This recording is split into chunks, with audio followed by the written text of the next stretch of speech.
जय हिंद दोस्त, बता दूं कि बिहार सरकार के द्वारा एक योजना चालू की गई है ऑयल मिल के लिए। तो ऑयल मिल बैठाने के लिए बिहार सरकार कुछ अनुदान भी दे रही है, जो कि एक बहुत ही अच्छी अमाउंट है। उसका हम पूरा डिटेल्स के साथ करेंगे। साथ के साथ आप लोग इस फॉर्म को कैसे भर सकते हैं वो बात करेंगे। उसके लिए एलिजिबिलिटी क्राइटेरिया क्या रखी गई है, कौन लोग इसका आवेदन करेंगे। साथ के साथ फॉर्म भरने के लिए आपको क्या डॉक्यूमेंट की जरूरत है उसकी भी हम पूरा डिटेल्स के साथ बात करने वाले हैं। तो चलिए, जो भी लोग हमारे चैनल पर पहली बार आए हैं, हमारे चैनल को जो सब्सक्राइब कर लीजिए। देखिए, ऑयल मिल ये बता दें कि बिहार सरकार की योजना है, ठीक है। इसके अंदर ये है कि बिहार सरकार 10 टन कैपेसिटी का आपका कम से कम ऑयल मिल चालू करने के लिए योजना दी है, जिसके अंदर अगर आप ऑयल मिल चालू करते हैं तो आपको 9,90,000 रुपए को अनुदान राशि दी जाएगी। या ये कर सकते हैं जितना आपका प्रोजेक्ट होगा उसका कम से कम 33% अनुदान आपको दिया जाएगा। कुछ भी हो सकता है, मैंने मैक्सिमम 9,90,000 रुपए तक का होगा, ठीक है। और आपका 33% ये एक क्राइटेरिया है। तो अगर आप एक ऑयल मिल चालू करते हैं, अगर आपको सरकार के द्वारा इतनी सुविधा मिले तो वो बहुत ही बेहतर होगा, ठीक है। इसका जो है ये फॉर्म आपका ऑनलाइन भरा जा रहा है।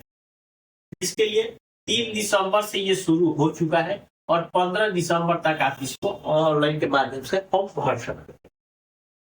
अब बात करते हैं कि इसका क्राइटेरिया क्या है। देखिए, इसमें सबसे बड़ा क्राइटेरिया ये अप्लाई करेगा वो बिहार का ही निवासी होना चाहिए।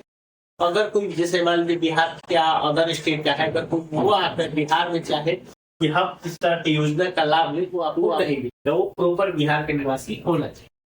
दूसरा, उसकी उम्र 18 साल से ऊपर कम से कम होना चाहिए। और तीसरा, वो कम से 12वीं तक पढ़ाई की होनी चाहिए। ये उनकी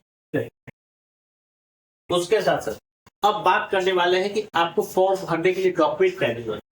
देखिए, पहला डॉक्यूमेंट है आधार कार्ड, जो कि अगर हिसाब से कह दे कि सभी के पास होता है।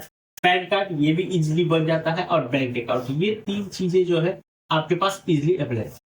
अब मेन जो बात हो गई किसान पंजीकरण का। किसान पंजीकरण, जो भी लोग पहले से खेती बाड़ी करते हैं उनको पता है किसान पंजीकरण एक किसान के द्वारा रजिस्ट्रेशन होता है, जो कि समथिंग 23 से स्टार्ट होता है ऐसे करके। और इसके तहत जब भी आप ब्लॉक से खाद बीज उठाते हैं तो सरकार आपसे इसी पंजीकरण के तहत मांगती है, और उसके रिलेटेड जो भी मोबाइल नंबर उस पर OTP आता है, तब आपको जो भी है बीज आप मिलता है। साथ ही साथ जैसे आपको गेहूं या धान बेचना है तो आप इसी पे पंजीकरण करेंगे कि हाँ हम इतना आपको धान को बेचना चाहते हैं, तो सरकार आपके अपने धान खरीदेगी। ये चीजें हैं, ठीक है। तो अगर जिसके पास किसान पंजीकरण नहीं है वो अपना किसान पंजीकरण करा ले। उसके लिए आपको ज्यादा कुछ नहीं, आधार कार्ड लगता है, बैंक खाता लगेगा और आधार से मोबाइल जो है वो लगेगा। लेकिन इसमें एक कंडीशन है कि ये जो रजिस्ट्रेशन है वो 40 साल तक ही होता है। अगर इसमें एक भी दिन आपका एक्स्ट्रा हो गया ये, तब आप पंजीकरण नहीं कर सकते हैं। यानी ये जो पंजीकरण है 40 साल के अंदर ही होता है, ठीक है। तो आप जो भी लोग अगर इससे इच्छुक है, जिसका पहले रजिस्ट्रेशन है, उसके लिए तो अच्छी बात है। इसका नहीं है, अगर देख लीजिए, अगर आपका एज 40 साल से कम है तो इसको जल्द से जल्द कराएं।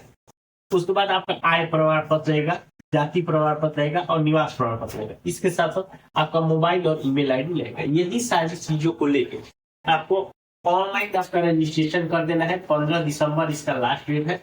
फॉर्म रजिस्ट्रेशन के लिए कोई चार्ज नहीं है, आप उसको कर सकते हैं। और करने के बाद आपके पास मिल जाएगा। उसके बाद जो भी होगा वहां से अगर आप शॉर्टलिस्ट होते हैं, जिस भी प्रक्रिया के तहत होते हैं, तो आपको फोन आएगा, या आप अपने जो भी आपका ब्लॉक होगा वहां पे भी जाके इसका, चूंकि अगर ये सरकार की योजना है तो ऑब्वियसली बात है कि आपके ब्लॉक पे जो ये विभाग है, कृषि विभाग, वहां पे इनकी जानकारी होगी। तो वहां पे इसका डिटेल्स आप जाके वहां से भी आप जानकारी प्राप्त कर सकते हैं, ठीक है। अगर इसके अलावा कोई और जानकारी चाहिए तो आप नीचे कमेंट करके पूछ सकते हो। मिलता है वीडियो में।